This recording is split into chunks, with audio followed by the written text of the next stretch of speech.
ने इसने हमें यहाँ पर इसी उद्देश्य से रोका हुआ है, अपना आहार के लिए। आपका यह बात समझ में आओ चाहे मत आओ, क्योंकि आपने ज्ञान सुन नहीं रखा। बिल्कुल इसका कोई उद्देश्य नहीं, हमें मनुष्य जीवन देने का ये उद्देश्य है कि ये भक्ति करना ले, इनको इतना मिसगाइड कर दूं कहीं इनको पता लग जाए, ये सतलोक ना चले जाए, कोई आ जाए इनको ज्ञान देने वाला भगवान की तरफ से। और इसने अब आपको केवल अपना आहार के उद्देश्य से रखा है।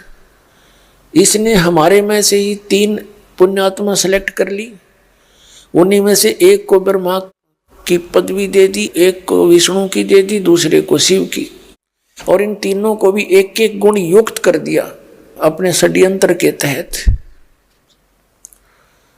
अब इनके बस की बात नहीं, इनके अंदर से वो ऐसी वो निकल रही है, तरंगे निकलती हैं इनके अंदर से, और वो हमारे को अफेक्टेड कर रही है, और हम उसी के आधार से विवश होकर के सब काम कर रहे हैं। संतान उत्पत्ति, फिर इनमें ममता मोह, फिर हमें मार दिया जाता है। यो क्या जीवन है? यहाँ पर जन्म हुआ, ठीक है, हो गया, कोई बात नहीं, विवाह हुआ, संतान होगी, अच्छी बात है, और सारा मकान मकून बना लिया तो भी ठीक बात है, और मृत्यु कर दी, सारा परिवार मार दिया, यूं के तो खोया। फिर यहाँ पर यूं क्या जीवन है? पर हमारी आंखें नहीं खुली, हमने कोई विकल्प नहीं मिला इसका। अब परमात्मा विकल्प बताने आते हैं तो उस समय तक हम इतने अज्ञानी बना दिए जाते हैं इस काल के द्वारा।